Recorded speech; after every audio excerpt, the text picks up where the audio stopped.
Good morning, everybody. Good morning. Good Good morning. morning. Good morning. So, I'd like to first say thank you for joining us today and bring you over to our Women in Boots panel discussion. This is University of Chicago's first day of Vet Week, which again is going to be Women in Boots. My name is Terrell Odom, and I'm the Associate Director in the Office for Military Affiliated Communities, which is located in the Office of the Provost's Equal Opportunity Programs. OMAC serves as the central hub of resources, support, and programming at UChicago for veterans, service members, ROTC, and their families. I'm honored to introduce the first day of Vet Week, Women in Boots. As a U.S. veteran who has served this nation honorably, it's my duty to ensure that all veterans receive their due recognition for their sacrifices for this great nation. I would like to introduce you for our MC for today's event, Akaya Gossett. Akaya is a U.S. Army veteran, an SSA of UChicago, an alum of UChicago SSA, and a huge advocate for veterans and military families. Please join me in welcoming Akaya Gossett. Hi, everyone. Welcome and thank you for attending. I want to start by thanking members of the Equal Opportunities Program Office for Military Affiliated Communities. Over the past 2 years, I have witnessed firsthand the work that OMAC has put into supporting and recognizing our nation's heroes. OMAC has expanded opportunities for the university's community to recognize, learn about, and support the military affiliated community. In addition to organizing an annual Memorial Day program and Veterans Day recognition, OMAC has partnered with the School of Social Service Administration to highlight service-connected injuries and their impact upon the lives of veterans, the Office of Equal Opportunity Programs, and UChicago Medicine to bring attention to the service of veterans who openly serve and identify with the LGBTQIA community, and the Honorable Senator Tammy Duckworth's office, Green Card Veterans, and UChicago's faculty to bring awareness to the U.S. veterans who are being deported from the United States. Today's event is a special one for me, not just because of my veteran or alumni status, but because female service members and veterans are often left out of the narrative. When you close your eyes and think of Veterans Day or a program for veterans, who do you see? Many people see older white males or males in general as the face of our nation's heroes. That is inaccurate. Female veterans are the fastest growing cohort of U.S. veterans today. We have also seen so many first events in just the past couple of decades for females serving in the armed forces. Loretta Walsh, in 1917, she was the first woman to enlist in the Navy. Dr. Mary E. Walker, she was the first female to receive the Medal of Honor.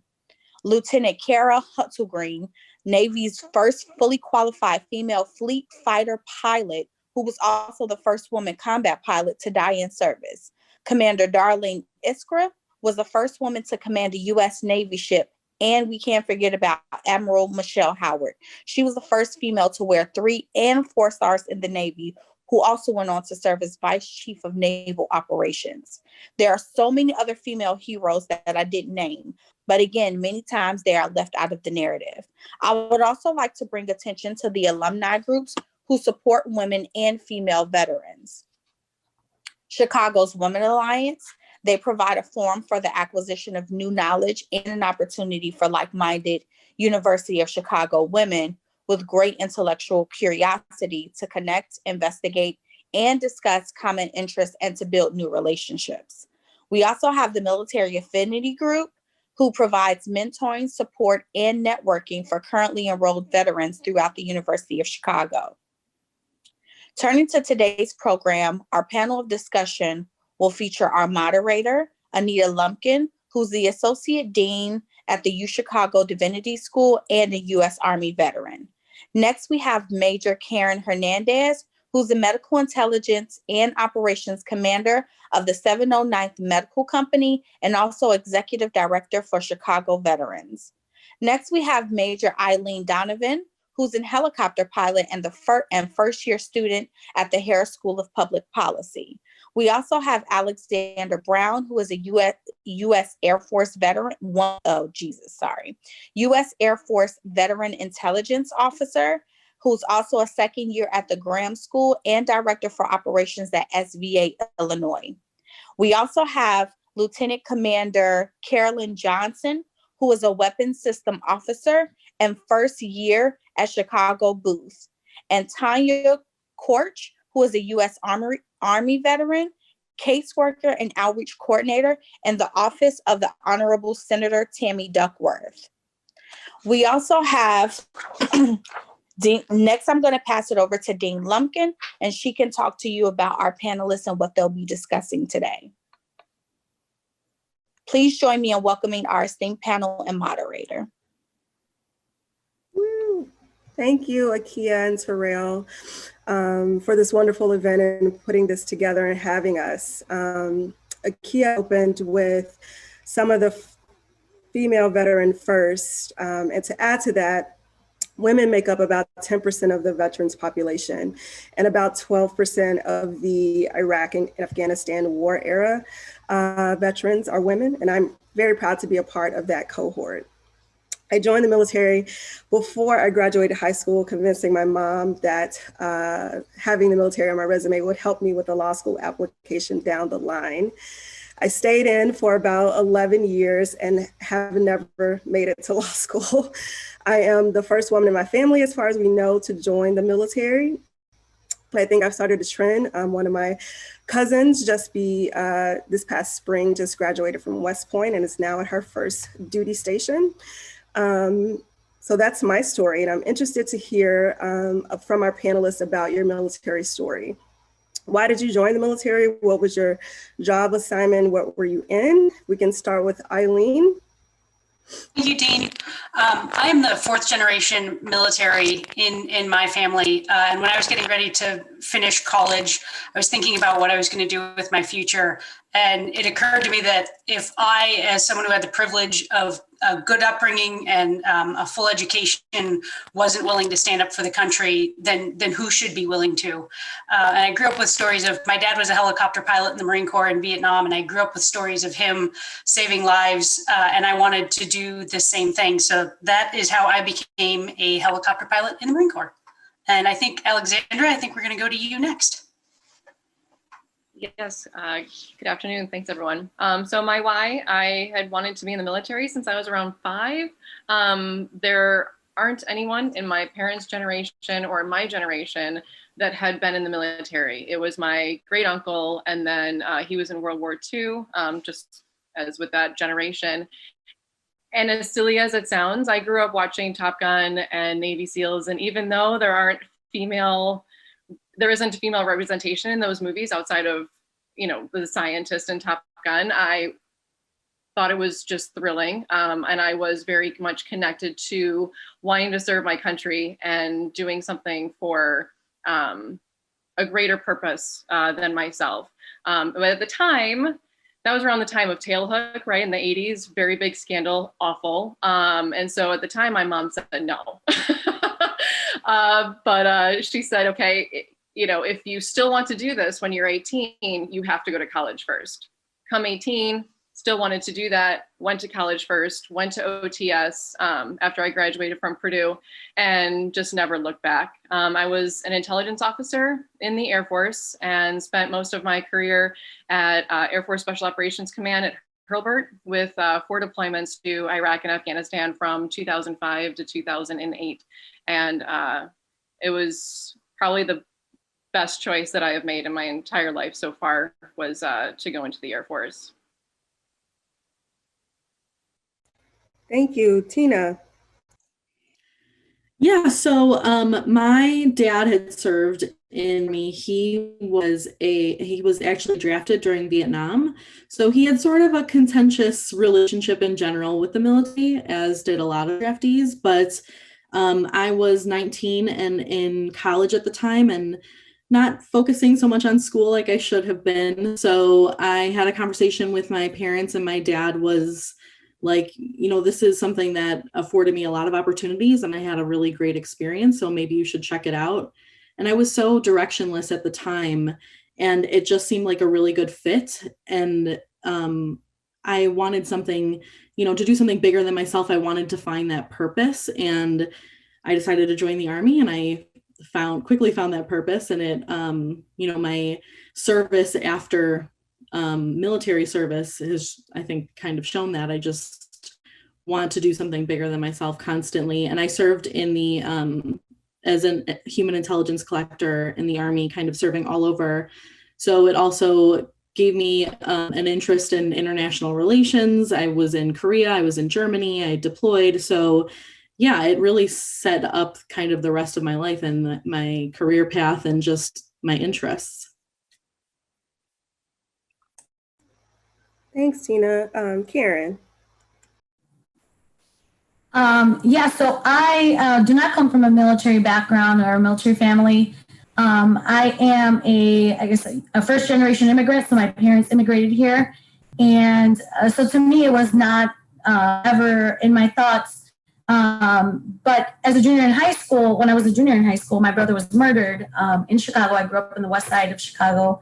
And I think that just maybe sent me on a I don't know, like I couldn't focus. I didn't know if I was going to go to school. I wanted to to work and help my family out. So I ended up going with my best friend. She was going to enlist.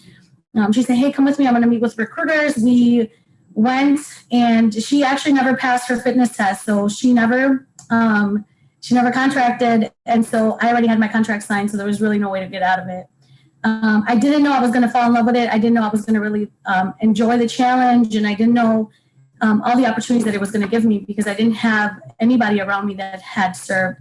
So for me, it was all just a new experience, but it was great. It was a great experience. I enlisted first and I was with the combat medic unit.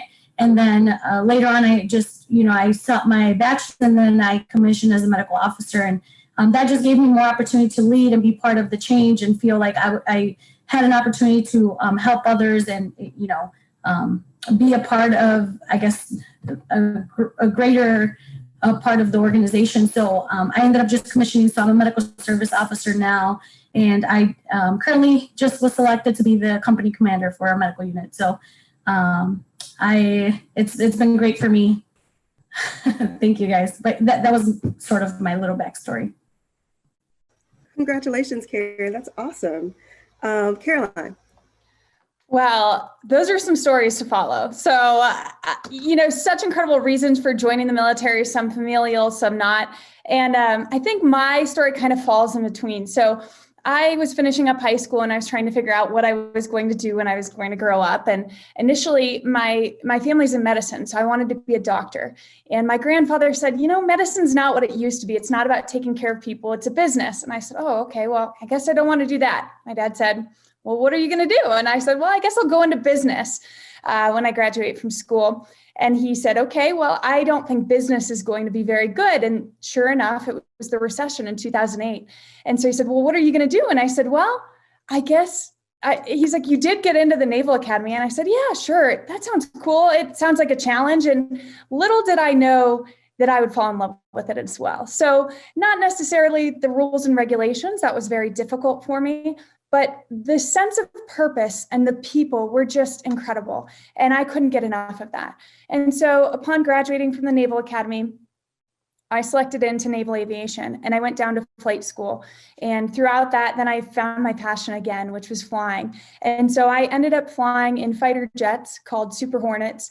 And I was in the backseat. So I was a weapons systems officer, meaning like Top Gun. I was Goose, but I didn't die. So I did that for a little bit of my career. And then I got a master's degree and was really fortunate to go back to the Naval Academy and teach leadership and lead recruitment, which then I discovered my next true passion, which is leadership. And so that kind of brings me to where I am today. And that's my short 2-minute story. Great. Such awesome stories. I know from my experience in the military, I spent a lot of time as the only female in squads and in teams. Can you talk specifically about your experience as a woman in the military and now as a veteran? And we'll go in reverse order. So Caroline, I'm coming back to you. Oh, I'm lucking out here, the beginning and the end. So as a woman in fighter aviation, I love the statistics that Akaya brought up at the beginning. And so Carol Holtgren was the first woman to fly in fighter jets in 1994. And unfortunately, we lost her. But I have pretty deep connections to her. She was in my squadron, or I was in her squadron. Very similar personalities and similar experiences going through that community, which made me realize that in almost 25 years, that community hadn't changed very much. And also, it's not very much integrated. So it was 1.7% women when I was flying. And that was very difficult. I didn't realize it was going to be as challenging as it was. I grew up with all boys. I thought, hey, if I can do it, if I'm number one in my flight school class and number one and perform at the top of my game, I'll be respected, I'll be treated equally. And unfortunately, I didn't experience that a lot of the times. There were amazing people and there were some bad apples. And so it taught me a lot about myself. It taught me a lot of grit and a lot of resilience. And it also taught me to stand up and advocate for those who are in minority groups, whether that's religion, race, gender, any of these people who face challenges. It really helped me understand that, number one, the military is a stronger place when we can lift each other up. And number two, we have to actively advocate for people who are kind of in the out group, who don't fit the stereotype, because they're some of your most valuable members of the team. And so it's up to us as leaders to do better and be better within the military, and then also within the wider private and public sector. So. Karen? Yeah, so in the medical community, I think that we do have a lot more females. So in my companies, I haven't really had much of that, I guess, but what I will say is that at the table, we don't see many women veterans, right? So I'm sorry, many women service members. So you do, and I'm talking about, in the operations. So we're talking about the leadership.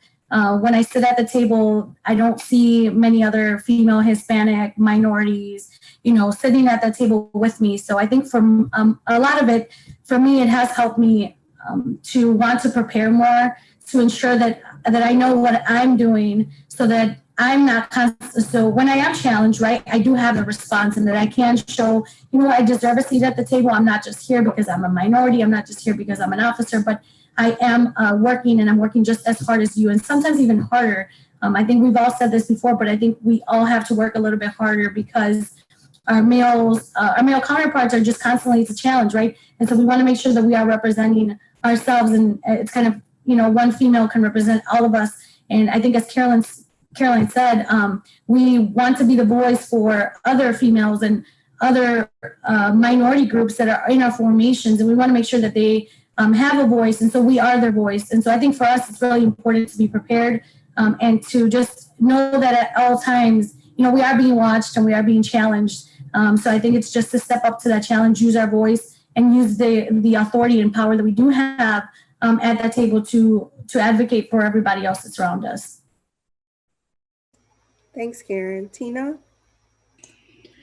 Yeah, I definitely experienced that that kind of people look at you differently. Like, you have to prove yourself constantly to show that you like earned your spot here, that it wasn't just kind of a handout or anything like that, which was really tough at first for me to deal with, because I had never grown up that way. I grew up with one sister, and it was just like we were expected to do all the things that we were expected to do, and I didn't know any different. So when I went to this place where it was like, I don't know, can you lift that? Can you run this far? Can you do all these things? It was really jarring for me. And so, like, kind of getting over this, okay, I kind of have to prove myself. I got this self-confidence that I hadn't had, because I knew that I could do it, and I knew I could handle anything that was thrown at me. And definitely, like Karen and Caroline were saying, I found a special camaraderie with the other women I was serving with that was really special, and really just like we had each other's backs. Obviously, with all my male counterparts too, there's just a level of camaraderie. But within the other women who I was serving with, it was just special because we didn't have to explain anything to each other. And finding that still in work now, I think is really great. And it just gives you like kind of an unspoken agreement. And I don't know, it was definitely tough at first, but I found a lot of great parts afterward. Yeah, it's definitely an unspoken community we have. Alexandra. Thank you, Dean. I echo the sentiments of all the ladies and the experiences that they've had. I think that's pretty much across the board that we can say we understand each other on that level because of those same experiences. As one of very few females on the compounds downrange full of alpha males, obviously working special operations, you have a different level of alpha male in a community, right? So when you're one of very few female, particularly officers, you want to make sure that you have your I's dotted and your T's crossed and you leave nothing unturned. So giving threat briefings, always making sure that everything was top notch and that I talked to every last person to get as much information as possible and just working diligently, efficiently and effectively constantly. And anyone who knows me knows that I'm already a very type A personality and that anything less than perfection for me is unacceptable. Now, amplify that by 100 when you're around a group of individuals who are just, I was treated pretty well, but you always know that in the back of their minds, they're thinking, what is she not going to do? Like, what is she going to mess up on? What can we not rely on her for? So that adds a whole other level of pressure to yourself on top of already wanting to be perfect at everything. You don't want to be looked at as the female who couldn't cut it. So just absolutely making sure that everything that I produced and briefed was top notch. Not only the information I was giving out, but also how I presented myself, making sure that I pretty much kept off the radar and did the best job possible that I could. No makeup, no fragrance, nothing. I mean, even downrange, just getting a uniform sets that were a size larger than myself so that I wouldn't draw attention to myself. Not necessarily look like Joe Bag of Donuts, but not draw attention to myself, the fact that I'm a female. And just trying to blend in as much as possible. Obviously that's difficult because clearly we're women, but there are things that we have to do that the men never had to consider at all. So on top of always looking for a female leader to look up to and emulate and try and find someone that you can commiserate on and seek advice from, that was exceptionally difficult, especially in that field. Say 100 was generous. I like 1,000%. Alexandra. Eileen. So in the aviation community, just like Caroline said, there aren't a ton of women in the Marine Corps at all, but in the aviation community, it's even smaller. And in addition to being a helicopter pilot, I about halfway through my career transitioned over to the MV-22 Osprey. So at one point in time, I could count on one hand all of the women in the world who could fly that aircraft. In all services. And so it was very much like Alexandra said, everyone knew who you were, whether you knew them or not. And on one of my deployments overseas, I was giving a tour, a VIP tour of our Osprey to a patriarch of a Middle Eastern family. And he was shocked that I was the pilot. And we went through the whole tour. And at the end, he stopped and he looked at me again and he said, "You're the pilot." I said, "Yes, sir, I am." And he looked around and he looked at the men and kind of gave them the side eye and he said, "And you are in charge." And I said, "Yes, sir, I am." And when I got back to the boat, I told my buddies that story and they laughed because of the phrase, "But you're a woman."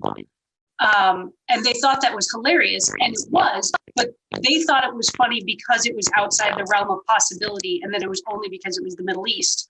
And what was sad to me is that, as all the ladies said, we saw that everywhere we went in the military, just in smaller forms. It was the the jokes about not talking until the men were finished talking.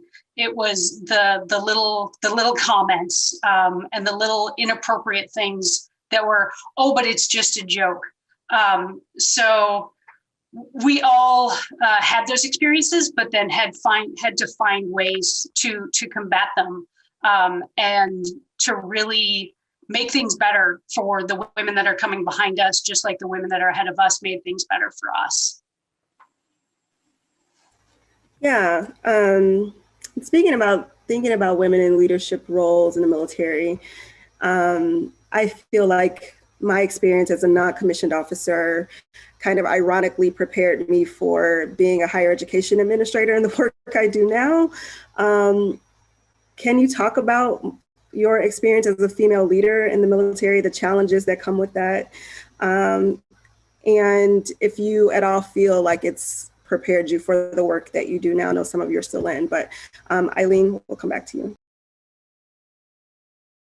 I absolutely, my time in the military very much prepared me for leadership, just like the lady said I never doubted who I was, but I was at times kind of hesitant to speak up and make my voice heard outside of, my family and friends. But my time in the military, I think like Caroline said, it gave me that grit to say, no, you're going to try and silence me, but I'm going to keep talking because I have a right to be here just as much as you do. And I think it really gave me that desire not only to take care of the people around me, but to fight for the people that can't fight for themselves. Caroline, what about your experience as a woman in leadership in the military?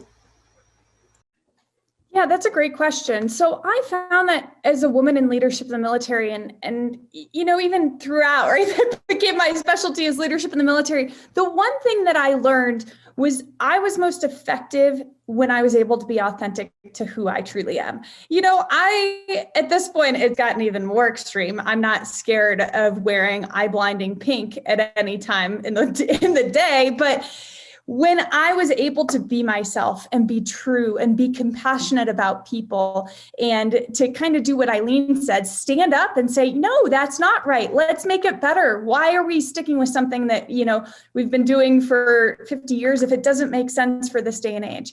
And so I really fell in love with this authentic leadership paradigm of, hey, be true to yourself, follow your passions, do what's right for you. And for me, that meant carving my career path and that meant, finding where I was most valued, and then allowing other people to do that and bringing the team along with me and lifting other people up and saying, no, you don't have to have one specific gift just because you're in the military. The military is, there's so many different options and different roles. Let's find what's right for you so that you can be passionate about your job and you can put 125% in every day. And so that became my true fire and passion in the military. And so to be able to translate that into the private sector and to lift others up and to help other people, taking those lessons, that doesn't exist everywhere. And so to be able to have had those experiences at such a young age, and then to bring that to the private sector, to bring it to Harris in the class that I teach, to bring it to Booth is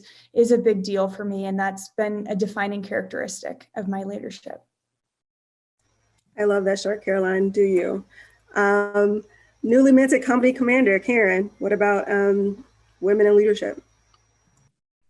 I do think that the military has, I was always outspoken. That was never really a problem for me, and it doesn't continue.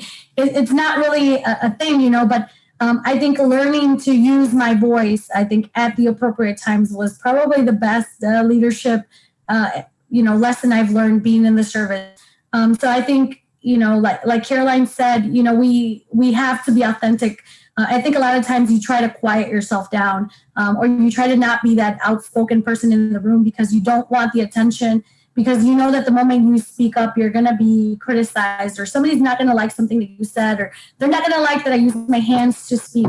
So I think a lot of times, you try to hide who you are, right? And that it takes away from others, I think, being able to learn and say, and, you know, just even identify with you, right? So now to me, I've learned to embrace who I am and embrace who I am in that space, because I think I am representing, you know, the little Latina teenagers that probably at one point don't see themselves leading anything, or that don't see themselves moving out of their zone or their community, right? So I think now I'm like, you know what, I'm Hispanic, I'm Mexican, I'm from Little Village, and this is where I grew up, and this is who I am. But you know what, despite the obstacles that I've encountered, like, this is the opportunities that the military has given me. So I think, to me, the biggest thing that the military has given me is my voice, being able to use my voice, because I've always had a voice, but just being able to use it appropriately at the appropriate times. Thank you so much for that. For those of the veterans who are in, talk about your discharge from the military, why you left, what your transition has been like, how your relationships have changed, you know, your connection to the military community itself, your family relationships, if you feel comfortable sharing that, and then, you know, since you've left the military. Tina, we'll start with you. So I served 4 years active duty, and I kind of knew from the outset that I wasn't going to re-enlist. It was never my plan to stay in the military. And like I said, I was directionless when I enlisted, and I found direction, and I found, you know, it afforded me a lot of insight into myself and what I was capable of. So after 4 years, I came back to Chicago, and I had to finish school. And I have to say it was tough when I first came back. I was I was young when I joined. I was 19. Like, I was so used to everything. Now for the last 4 years, everything was decided for me, which, you know, I was like, I want to make my own decisions. And then when I had that opportunity, I was like, oh my God, what do I do? Like, what? Someone tell me what to do. So I went to school and got a bachelor's degree at DePaul, and then I went and got my master's, still trying to find, you know, something to do. And I know, because of my ability to like travel while I was in and being stationed abroad the whole time, I wanted to do something with international affairs. So that definitely helped. And Senator Tammy Duckworth was elected when I was getting my master's, and I had always admired her when I was serving. I knew of her, you know, a veteran from Illinois. So being able to work for her office has been amazing and inspirational. I think when I first got out, I was really wanting to distance myself from everything military related, veteran related. Like, I had a few experiences where like people didn't believe I was a veteran, and they're like, you're a lady, how could you possibly? And it's just like, you know, okay, well, I'm done anyway, it's fine. And I really missed it after a few years. So finding those communities and those groups, and, you know, my work now is veterans and service member related. So I found my way back to it, and it's been really great, just being able to give back to the community and help veterans now who are struggling in any way. So yeah, it's been kind of back and forth overall. Thanks, Tina. I, like you, get really annoyed when people assume that it's my husband that's the veteran. It's me, it's not him. Eileen.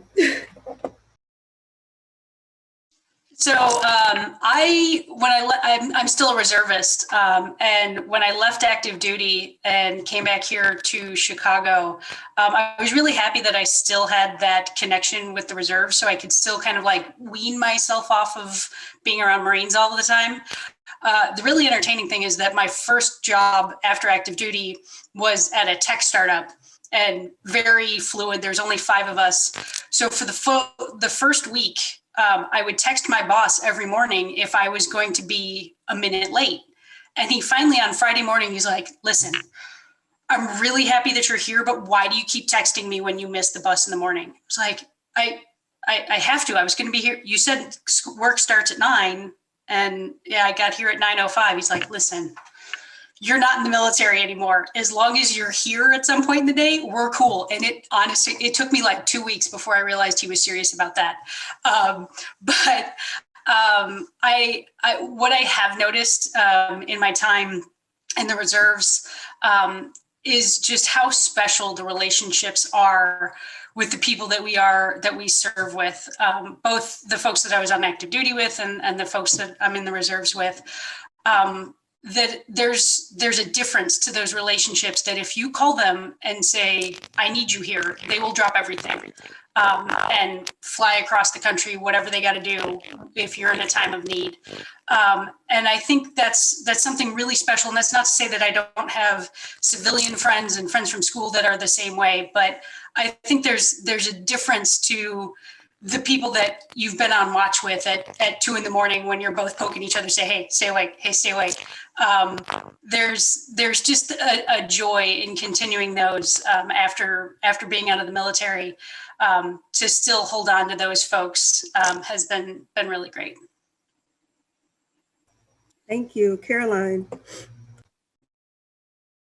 So I'm going to be real. I think the transition off of active duty is incredibly difficult. It was more challenging than I ever expected. And I prepared for 2.5 years. I went to every military transition program you could go to, Dartmouth, Tuck, next school, next up, all these things. I went to so many. So I was the professional transition person, and still, I don't think you're prepared for it. It knocks you down, and you miss your family of the military. You miss the expected. You miss being able to call people or to show up and have it be predictable. And so I think it's challenging. I went and worked on Wall Street at a large hedge fund because I said, okay, this is the culture, this is the drive, this is the performance level that I'm accustomed to. And while I loved some parts of it, I just wasn't very fulfilled. I went and worked at a large tech research and advisory firm. And, it was interesting. I learned stuff, but it just didn't get me up in the morning. It wasn't my passion. And so I fulfilled some of those veteran statistics in leaving my job within 3 months of starting and doing all these things, trying to find that fit, trying to find the right balance. And so I just think it's difficult. I think education is a great path forward because it helps, kind of like I've talked with a lot of people about, it helps people understand your accomplishments from the military, because our resumes and our accomplishments don't tick their traditional corporate boxes. And so they have a tough time understanding that I did manage a team of 120 people when I was 27 years old, and I was in charge of an $80 million aircraft and incredibly high risk decision making. And so I'm really pleased to be going back to get my MBA now. I feel that I'm not only on par, but thriving alongside my classmates. And so I think for military members in transition, education is a great option. And also not being scared to be a statistic, right? We're all going to be there, and it's a huge, humble pill to swallow. But we will all find our way eventually, because we've all been equipped with the resilience, the training, and the life skills to be able to be successful. Thank you, Alexandra. Thank you, Dean. So I spent 7 years in, and after 4 deployments, the Air Force was like, okay, well, we've messed you up enough to where we're going to medically retire you. And I was not prepared for that at all. That's not what I wanted. I wanted to stay in. This is what I had worked my entire life for, and I couldn't do it anymore. So I did not have that transition time at all. And I was so lost. Oh my goodness. I was lost for a very long time. So I medically retired May of 2011, and it is now November of 2020. And now I finally feel like I'm on a right vector. It is insane, right? Thank you, Caroline. You guys get it. It is insane the amount of time that it took to get to this place. So what I did was I used my post 9/11 GI Bill, and I went to school, and I thought, okay, well, what what do I do now? So I just started taking classes at the College of DuPage, local community college, using my Illinois Veterans Grant. Thank you, Jesus, for that, because that helped me take a bunch of classes and figure out what I wanted to do. I hooked on anthropology because I thought it was fascinating. I love learning. I was an intelligence officer. I love learning about people and cultures, and I study languages. I studied Arabic and Russian in college. I took Spanish for 12 years. I'm teaching myself French. I love people and I love cultures and I love languages. So I thought anthropology, this is fantastic. So I ended up going to, I'll come back to this in a little bit, but I went to the University of Chicago first and then decided not to start here for grad school. And we'll talk about that next. But I went to Northern Illinois University and I earned my first master's degree using the post 9/11 GI Bill. And I earned it in biological anthropology. So I studied human evolution. I studied osteology. Fascinating. I loved it. Maybe one day I'll go back and get my PhD so I can be Doc Brown and run around in a white lab coat and white hair with you guys, Back to the Future reference? Anybody? Yeah. So did that and I loved it. Don't get me wrong. It was fascinating, but with a master's degree in that, without a PhD, you teach. And I wasn't sure. I just wasn't feeling passionate about that. I've taught before. I've done that. And I thought, oh my gosh, what am I going to do next? Like I have this degree and I love it, but it's not, I started feeling the pull back to threat mitigation and emergency management planning, like the stuff that I did in the Air Force in special operations with operational risk management and threat mitigation, et cetera. So I found this program at the University of Chicago and I thought, this is it. This is the program I need to be in because I have no idea, like this is it for me. I need to go back to emergency management. So now I'm in my second year and I'm looking for a job and I want to be in emergency management and do threat mitigation. And so for the first time in 9.5 years, I finally feel like I'm getting back to myself when I was at the top of my game. And that feels really, really good. So the transition stunk. And I wouldn't recommend it for anybody, but if you have to go through it, just know that it's temporary and just keep fighting and fight for what you are passionate about and follow that. And if you're passionate about something, you're never going to work a day in your life. That's awesome. I'm going to ask a question that's not on the list because we have a whole lot of time.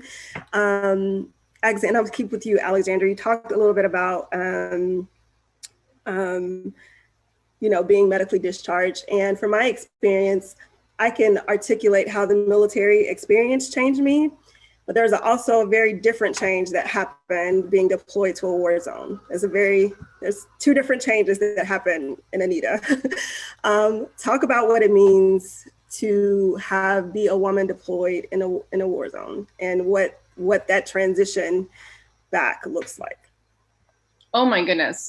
So they prepare you for your job deployed, right? And I was pumped to deploy. Don't get me wrong. Like, this is what I wanted to do. I made sure in my 20s not to have any responsibilities, I wasn't married. I didn't have a pet. I didn't have anything. So I could deploy, do my job, focus on that, and not have any strings attached anywhere else. I was my job. I was so far I drank the AFSOC Kool-Aid. I loved it. I wanted to go and do my job every day and fight every day, right? That was it. That's all I wanted to do. And I loved it. And I kept going back and I kept going back and I kept going back and I kept going back. And to the point where I started to understand that things were happening and that they weren't okay. And I remember one of my AFSOC commanders in Afghanistan, we were at Bagram and I was exhausted. It was my 4th deployment and I was just beat. And I remember him we were having a conversation about AFSOC and about deploying. And it was very poignant. It was, AFSOC is that abusive relationship you can't get out of and you don't want to get out of it because you don't know how. And deploying is like the drug you can't get enough of. And it's awful for you, but you still want more. That's exactly what it felt like. And it just ruined me. And as much as I loved it, it absolutely ruined me. Don't get me wrong, in a heartbeat, if I was asked to go back and do it all over again, I would. Even knowing now how it affected me and how long it's taken me to get back to the person I used to be, I'd still do it all over again. It's very sick. I get that. But coming home, you're given those 2 weeks of R&R to come home, where you're in your apartment for 2 weeks. You can't go to work. You can't go on leave. That's like the worst thing you can do to somebody, because if you don't have resources to help them transition back into civilian life. I remember I did back-to-back deployments. I was in Iraq, came home for a couple months, went out to Afghanistan, came home. And I remember going to Target and going, what's Camp Rock? Like, what is all of this garbage that doesn't mean anything? Because I was still so much in that deployment mindset that the normal life that we have here became very foreign to me. And the deployed life became my normal. And that was very hard for me to reconcile, that was not normal anymore. And that to come back to being a person in the United States where you're not getting shot at every day, mortars aren't falling all around you. You don't have to worry about whether or not your guys are going to come back at the end of the night, because you've given them enough information possible. You've sat down with the SEALs, you sat down with the Green Berets, you sat down with your rotary wing air crew, and you made sure that everybody had all the information and everybody came back right. And sometimes somebody didn't, but you wanted to make sure that at least wasn't your fault, right? And then you come home and you go get gas and you go get groceries, and it screws with your head a lot. On top of the things that you experience downrange, on top of the things that you see, on top of the things that you witness and feel. And I traveled around Iraq a lot, and it was very eye-opening. It was a very eye-opening experience, but the military did not take care of us coming back home, period. I don't know if they do now. I hope they do, but they did not then. And that was the worst thing they could have done. You go through your pre-deployment and they get you out the door, but they did not take care of you coming back. Thank you so much. Tina. So following that up, I did not have an experience like that. I was not super badass. I deployed to Afghanistan for just about a year and just had one deployment. And I was definitely pumped. I was excited to go. This is what I was serving for, like peacetime army. What is that? I'm here to deploy. So when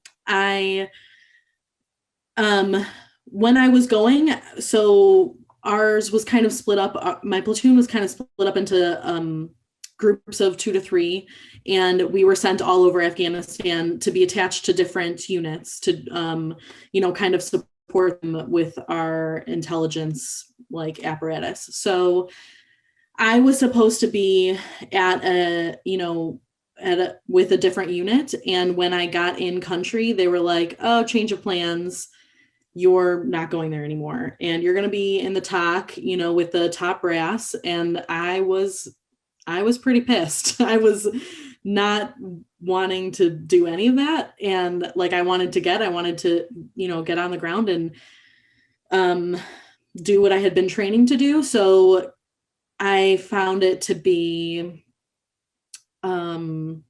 mundane almost. I mean, there were definitely things that broke it up, but deployment I thought was, I was stationed in a relatively quiet area. As I said, I was with the top brass, so wasn't a lot of things happening there. And I finally, after months and months of badgering my platoon leader, they let me, when someone else went on leave, I was able to go and take their spot in a different part of Afghanistan, which I felt like was a little bit more fulfilling that mission that I wanted to do. And I don't know, I think my overall experience, it was just like, it was disappointing. I felt like I wasn't being utilized well. It was, a lot of monotony. It was just like, I don't really know how to go into it for other than that. But I will agree definitely that there is a lot of prep in the military for prepping you to go to your next duty station, prepping you for deployment, prepping you for your job. And then afterwards, they're just like, okay, bye. And wait, where's all this prep to be a civilian again? Where is all this prep for, supporting my mental health or whatever it is? So Yeah, I guess that's how my experience was. No prep. You get a piece of paper and you walk out the door. Caroline.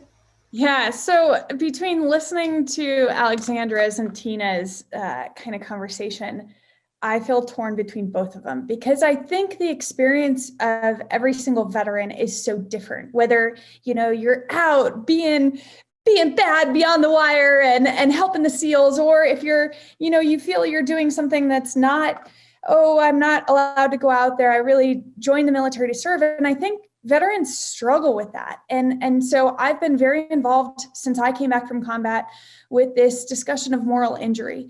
And many of the things that we're asked to commit in the military are morally injurious because they go against all the things that we've been taught for our entire lives.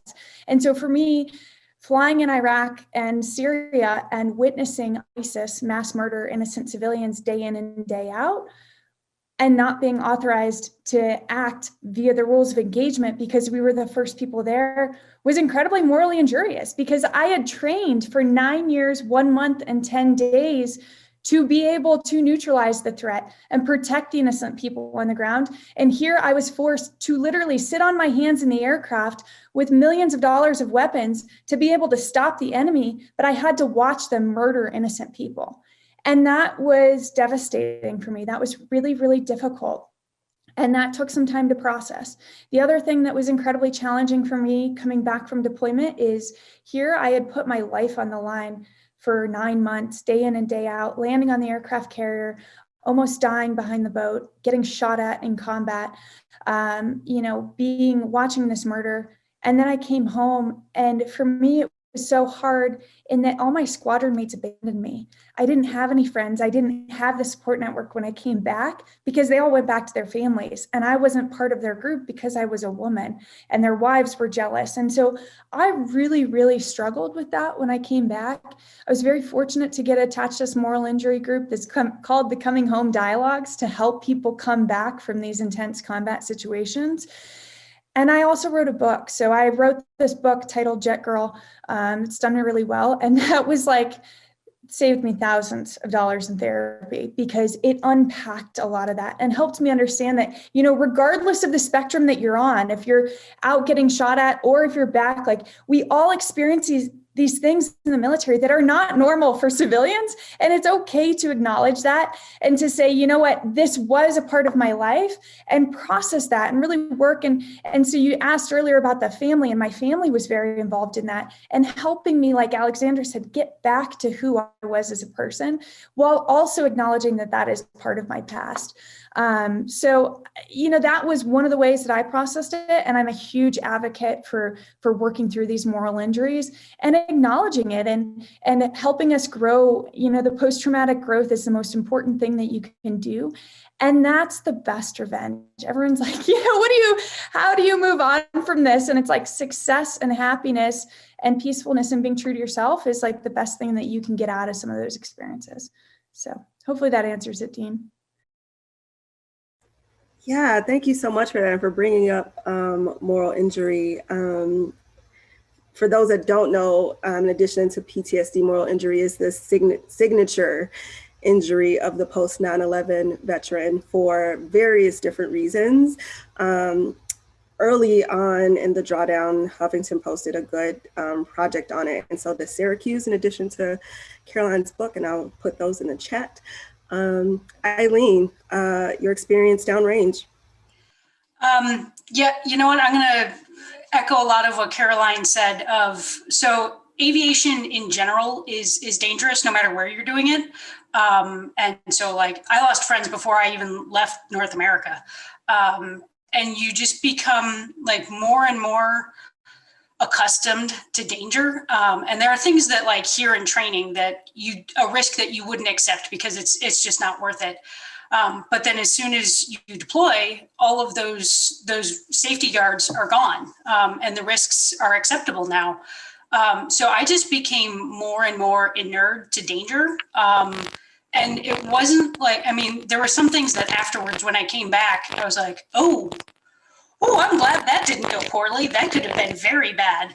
But I realized in the moment that I was becoming more accustomed to it, because we were on my first deployment, we were on a base that was not well established yet, and had some sketchy people doing work there. And I just kind of brushed it off. And it wasn't until 4 of my Marines came up to me, and these were just, my maintainers, and they came up and they said, "Ma'am, we're going to be your bodyguards." I was like, "What are you talking about?" They're like, "We don't want you walking around this base by yourself. So if you're going somewhere, you let one of us know," because we were all in cans. So like they were right next door. So it just started out that the first time I was walking to the gym and they happened to see me, they're like, "Ma'am, are you going to the gym? We're going to go to the gym too." And it was this thing where I thought, oh my gosh, what is going on that I'm not seeing that my Marines are seeing for me? And it was that like wake up call that made me go, okay, I need to not accept every risk as acceptable, that not every danger is worth taking. But to dovetail off of what Alexandra said, there's the survivor guilt of all of the things that you see that happen to your friends and that don't happen to you. And it's hard. It's hard to come back from that, but we all know that we have to, because that's, we are their witnesses. And I think that's the permanent change that is both hardest and the most important. Thank you. I invite our MC to answer this question. Akia, are you still here? Yes, ma'am, I'm here. Thank you. So deployment was in the beginning a very bittersweet thing for me, because I joined the military already as a parent, and then I deployed literally coming out of AIT. So even though I had been exposed to kind of the military lifestyle from other family members that had deployed, who were in the military, I also wasn't as well informed. And the unit that I was attached to, they did not really inform me as to what I would actually be doing. They were just like, "You're going to be gone by next week. Start packing your stuff up. Don't even try to, get housing because we're sending you off." And I believe I was 19 at the time, and I was also a new mom. My son was maybe 1 year old. So I was very, very new to the military in itself and everything about the military. But at the same time, I was young, so I was very excited and very anxious to hurry up and get there and see if it was like what I saw in the movies. When I got there, my actual occupation was a logistics specialist.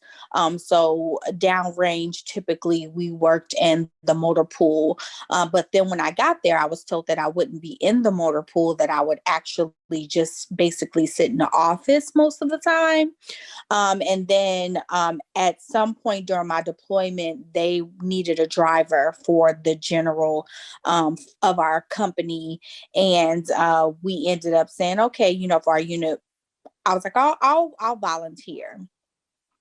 That changed a lot of my perspective, because it was in that position that I was around. I was the only female. I was the only low-ranking soldier as well.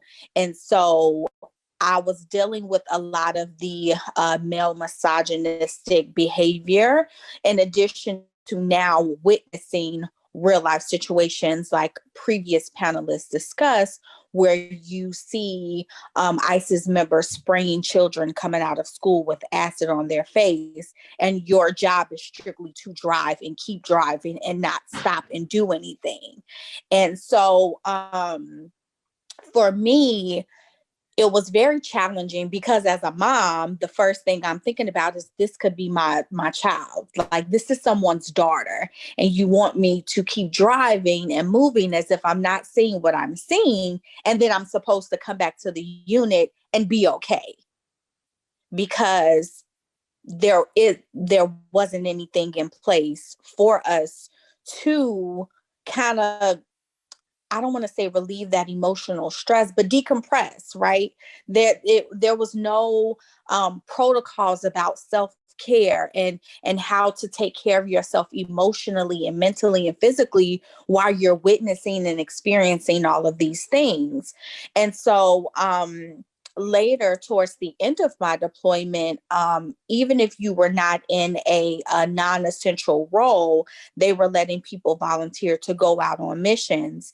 And because of what I had seen, I knew the risk of my battle buddies that were now trying to volunteer for these missions, and I was very worried about them. And what ended up happening was I lost 2 of the 4 people that I was really, really close with in my deployment. And that, for me, they were moms as well. Not new moms, but they were moms.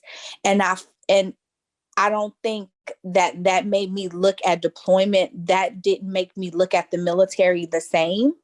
And when we got back and there was no follow through or and I guess this is where you try to figure out if where sometimes there's this gap or this disconnect between how military does things versus civilian does things. When you work at a civilian job and someone passes away, there's an email sent out or there's a flowers from the senior leadership that's sent to the family's house. And in the military, I didn't experience that. None of my friends' family experienced that. And so for me, it made me grow into this love-hate relationship. I love the military for what it taught me and the things that I learned and the people that I met, but I hated it for the relationships that I no longer was able to have because of our love that we have for patriotism or our love for the duty of our country.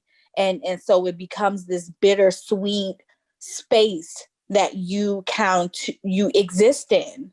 And so I think that it is something, as Eileen and Tina and Caroline and them said, that you, as you get discharged and you transition into civilian life, because all of our experiences are very different, but also very similar, you often come in contact with veterans, especially female veterans, that have, it's not just like, I think that sometimes people assume when they meet a female veteran or a veteran in general, that everyone is going to be happy, right? Yes, I served this country. I'm a great veteran and I did this and I deployed. And I don't think that they understand that sometimes it's a bigger circle than just that. It's a bigger scope than that. And so for me, I don't know. I think that's how I feel about deployment. I don't think it's for the weak-hearted. I think it does take a lot of grit and a lot of resilience, especially when you're losing people and you're building relationships. But I think that it can be a beautiful learning experience. It can also be a beautiful tool to help you learn how to navigate really difficult situations. And I think that no matter what, it makes us stronger people. It makes us better individuals. And I don't apologize and I don't regret any of it. It sucks, but I take it with pride. Thank you. And thank you for your honesty, transparency, and vulnerability with this question. I really appreciate it.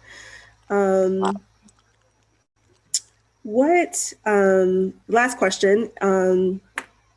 As students at U Chicago and veterans, and what advice would you give to student veterans offices like OMAC? What have your experiences been like at the university? How can organizations, colleges, universities, veteran services offices better support veterans in general, female veterans in particular, and their families? What would you change about your experience here? Anything at all? And why? Alexandra, we'll come back to you. Thank you, Dean. Like I had mentioned earlier, this is my second master's. I went to the University of Chicago, I think it was back in 2014, 2015, before OMAC even existed, to look at the school to go to graduate school. Obviously, it's a very prestigious university. My brother went to University of Chicago grad school and became a physicist. So it had just been in our family, well, you just go to University of Chicago. Oh, okay, well, it's a great university. Let me go check them out, see if I like it or not. So I walk into the admissions office and I asked, where is the veterans office here? They didn't have anybody. They had one guy in the admissions office who dealt with veteran students. I got his card, he wasn't there, and I thought, well, this isn't going to serve me well. Thank you. I'm going to go elsewhere. So that's why that's one of the reasons why I went to Northern, outside of the fact that they have the largest primate and non-human primate fossil cast collection in the entire Midwest. That was wonderful. So plug for them, as well as they have a great student veteran office there, which was magnificent, right? So I come back to University of Chicago for my second degree and I meet Terrell, and it was like the heavens parted and the sun shined and it was like beautiful day. Birds were chirping. I mean, everything was wonderful because, OMAC itself has great resources. And finally, the University of Chicago was representing well for student veterans. Thank you guys so much for putting that emphasis on that, because that is incredibly important. And Terrell, I don't know what I would have done without this individual this entire year. He has been instrumental in not only keeping me engaged in the student veteran community, which is what I really needed, and I didn't realize that until Terrell, but also just opening up my eyes to the amount of resources for student veterans, and not only for student veterans, but also for student veteran families, for law enforcement officers, firefighters, EMTs, all the first responders. So it has been incredibly important that this office exists, and to have someone like Terrell is, he's the linchpin, he's the key, he's the keystone holding everything together. And I couldn't be happier or more proud to be at the University of Chicago and to be involved in student veteran organizations, and to know Terrell. And he's the reason why I'm in all this. So I thank you guys so much. And I thank you, Terrell. You're wonderful. Thank you, Alexandra. Eileen? So my career started 16 years ago, which is when Don't Ask, Don't Tell was still a thing. And I spent most of my career trying to make things better for LGBTQ, people of color, like anyone who was not the standard Marine. Those were my people, and I tried to always make things better for them. And so when I came here to UChicago, the first person that I spoke to outside of the two recruiters for Harris was Terrell. And he called me up and was like, hey, how you doing? I'm Doc Odom. I'm here with OMAC and I'm here to help you. And like, I had no idea how, and we talked for, I think probably about 45 minutes. And it was this amazing connection of, okay, who do you want to help? I'm here to help. Let's do this. Anyone you want to help support, I'm here to help you support them. And he immediately, as Terrell is wont to do, helped me get started with, we're starting the military affiliated students at Harris. And that's something that, you know, like Alexandra said, it didn't exist before this year. There was the OMAC, and now Terrell is helping us branch out so that we have a veterans group at Harris. And he is just doing a phenomenal job of helping us help others. And I think that's such a great thing to really take our drive of service and helping others and giving us an avenue to do that. So he's like the veteran whisperer, and he's channeling all of us and all of our drive for service. And I'm just so thankful for OMAC and for Terrell Odom as a person.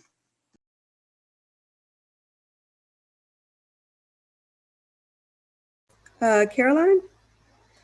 Yeah, so I started this MBA during this unprecedented pandemic, which is what I never in a million years planned on it. And one of the reasons why I was drawn to University of Chicago over other of the top M7 programs was because of the community, because, Terrell reached out to me, because the veterans at Booth reached out and welcomed me with open arms. And it's been hard. I mean, I think it's been very, very challenging time for everyone in this country, but especially doing education virtually. You're not meeting your classmates, you're not getting a lot of the fun parts of what school really means. And for me, the Veterans Network has really picked up the slack, and the veterans have been there when I need them. And the veterans continue to have events, continue to reach out, continue to pursue deep relationships to support one another throughout these challenges. And we're opening our arms to the outside and bringing other people in. And so I think that's one of the key parts that keeps us coming back and retained. And because it's hard, being one of the premier universities, it's incredibly theoretical. It's challenging. I was telling the ladies in Terrell earlier, I am just drowning. I have a financial accounting final exam this week, and I don't know if I'm going to pass, but I know with the help of the veterans, I will be okay, because they are supporting me and telling me which tutors to call and setting up study groups and that kind of stuff. So it really means the world, and it is a huge differentiator from other top universities around the country. You got this, Caroline. Tina. So I don't know if you guys know a guy that works here, Terrell. I don't know if you know him, but he's amazing.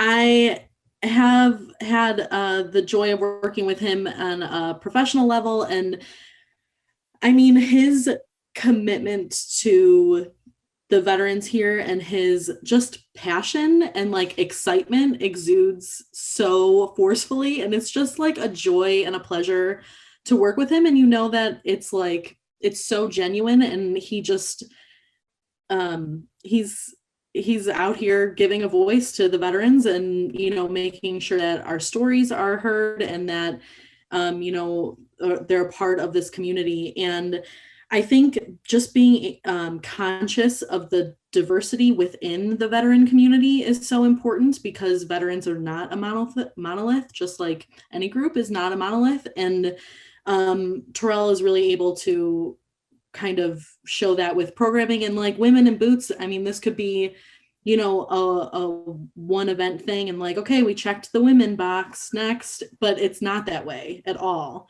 And yeah. Terrell's great. Terrell, you're great.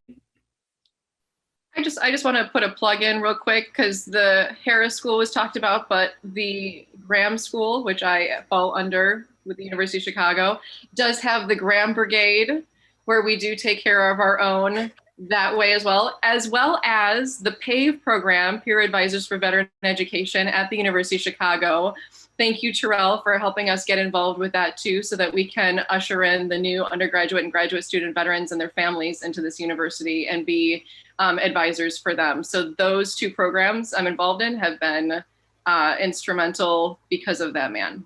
Thank you. And Karen. So I'm currently not a student at the University of Chicago, even though Terrell's been hounding me to go back to school. So I know Terrell on a professional, on our professional network. That's where I met him.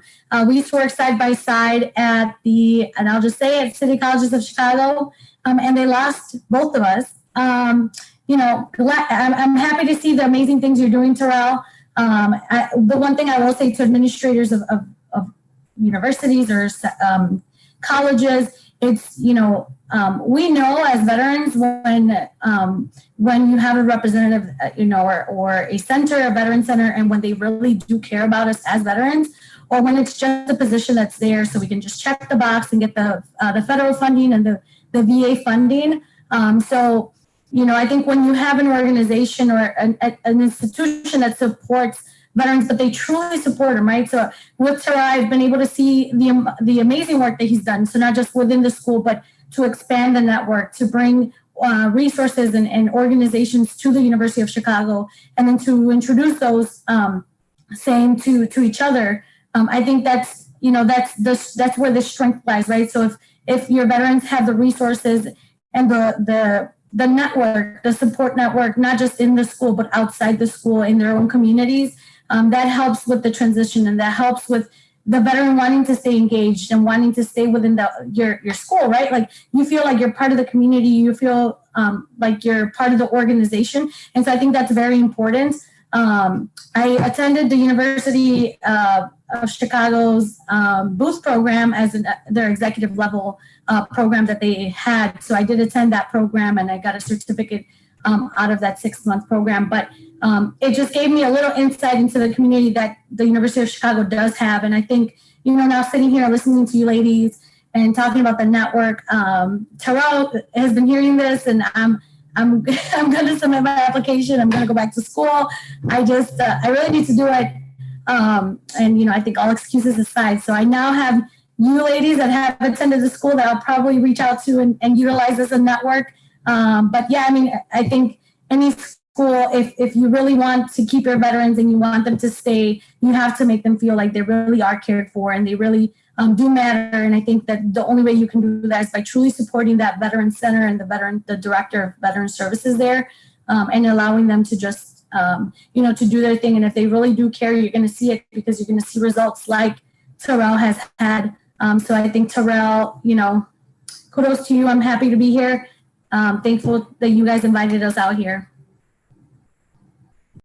Yeah, as a partner of OMAC, my previous job before this one in the Divinity School was running a veterans office at another university. And I'm so godly proud that the University of Chicago has created this office, that Terrell is here. Okay, sorry about that. Having some technical difficulties. So first, I just definitely want to say Terrell is definitely awesome. When I was at University of Chicago last year, finishing my year of graduate school at SSA, I was luckily able to be a part of the foundational building of OMAC. So I was able to work closely with Terrell in his office as far as getting OMAC up and running. And when I tell you, I have never met another veteran who has had so much passion, dedication, and commitment to serving veterans, and not just, male veterans or injured veterans or female veterans or veterans that are suffering from mental health, but veterans on a general scale. It was absolutely amazing for me. So shout out to Terrell for being awesome. Shout out to OMAC. We definitely, as veterans, appreciate you and appreciate the work that you're constantly doing, and the progress that you're making. And, of course, Terrell, if you ever need me for anything, just give me a call. I will always be down for that. So I want to say thank you to our panelists and moderator, Dean Lumpkin, for sharing their extraordinary experiences and stories with us.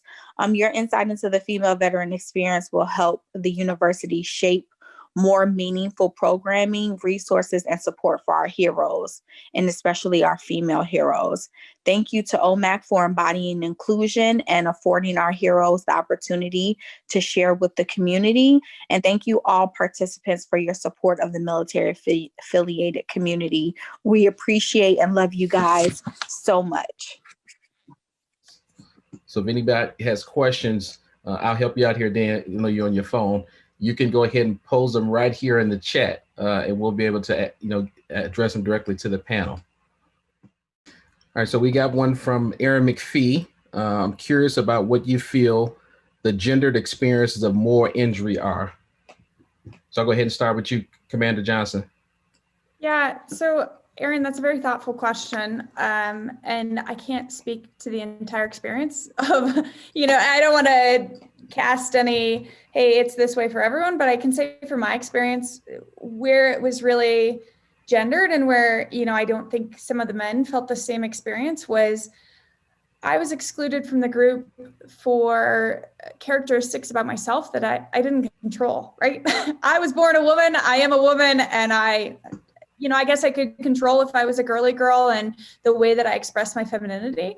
And that wasn't true to who I was. And so for me to be treated so differently and to not be allowed to be seen as my real self because of my gender identity was really challenging for me.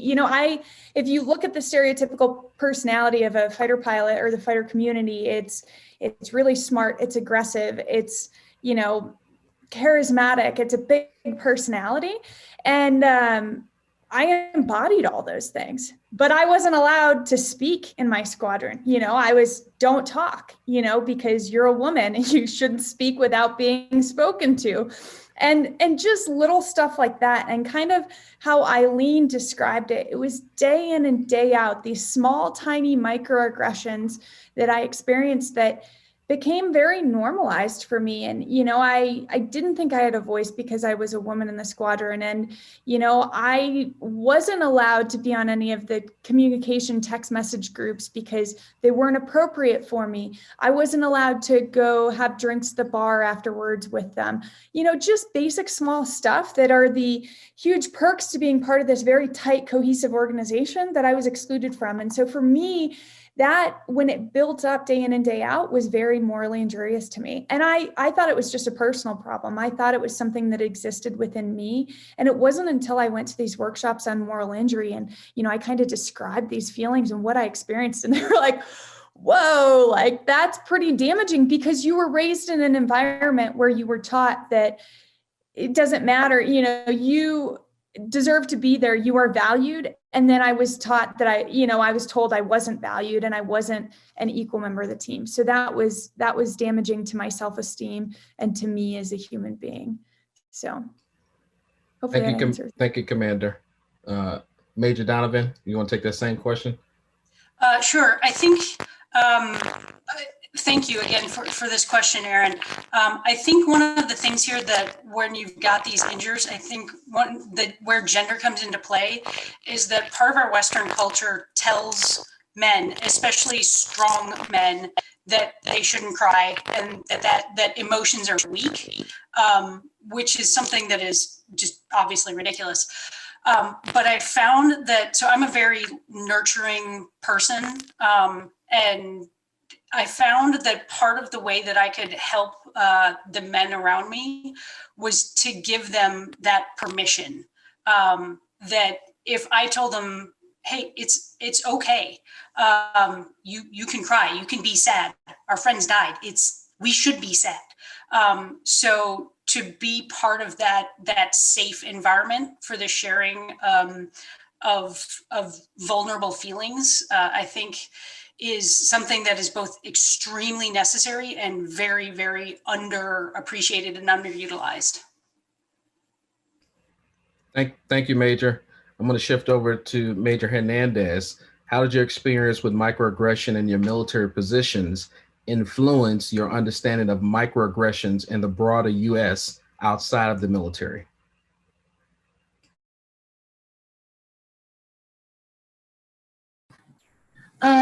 So, I think we've all experienced microaggressions, right? I think we've all talked about those.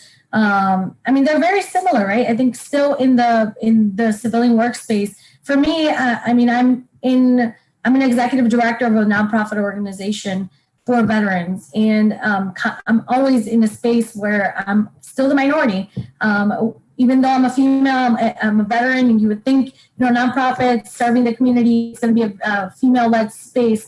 It still continues to be a very male-dominated field, and so I'm always in a room full of older, if it's either older white men or older Black men, but I just don't fit in. If I'm in American Legion, it's the same thing. So I think just little comments such as, who invited you here? Like, how did you get in here? Or, did your husband serve? I always wear a ring around my wedding ring finger. I'm not married, but I just do it so I don't get harassed where I go, because I feel like it's a sort of like a protection.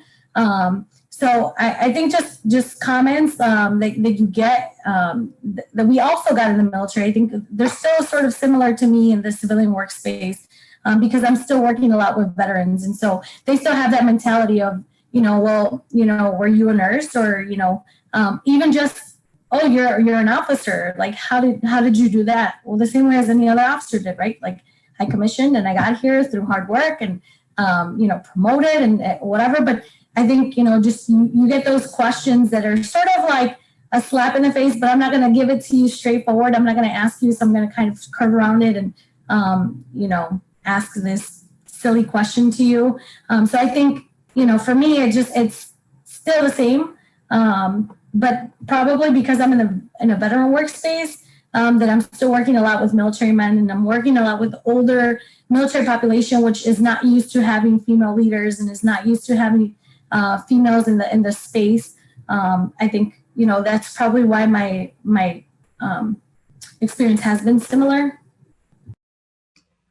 Thank you, Major. We're going to close out with this last question. Giselle, it's nice to see you. So we got Giselle Fruchel on the call. Maureen, you all express, this question will go to Tina and Alex to close us out. You all express the challenges of transitioning back to civilian life. What is your biggest hope for change for the next generation of transitioning veterans? I'll start off with Tina. Yeah, I think we touched on this a little bit, and I feel like in this world, it's kind of pushed off to the VA or the civilian counterparts to address this problem. And I really think it needs to be addressed in DoD itself, because that's where it all starts. That's where all the issues come from. And so, like I said, there's a lot of training for everything, your job training, deployment training, et cetera, but there really needs to be focus on that while you're still serving for transitioning, whatever support that looks like. And, they do some, a week or whatever training for transition. And okay, here's how you get a job. Here's how to go back to school. Here's how to apply for benefits. But it's not,